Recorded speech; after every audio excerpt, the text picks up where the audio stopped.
obviously when you were in the Burnley job, so often, me and Gary would be sat here and we'd be looking at things like that, and sometimes you'd be in the bottom 3 or you'd be bottom of the league, and we still never thought that you would go down. That's a different sort of subject, but there was never any of that panic around Burnley, whereas other clubs, I just mentioned before about West Ham, you know, probably never normally down there so often, but there was almost not a relaxation, but there wasn't that panic at Burnley when you were there. There was always this experience, is that what you mean? Yeah, the experience, the feeling that what you do eventually will work out and you'll get yourself out of those positions. Yeah, but you learn to manage the noise as well.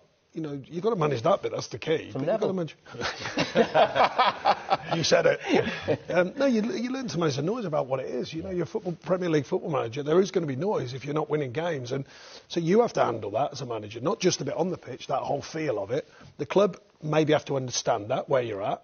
That was a fortunate thing at Burnley, particularly the older Borgs that worked with me for longer. They weren't, even when we finished 7th, they weren't kind of going, right, we want you to finish 6th the next year. They were kind of going, look, we get it, we get the challenges.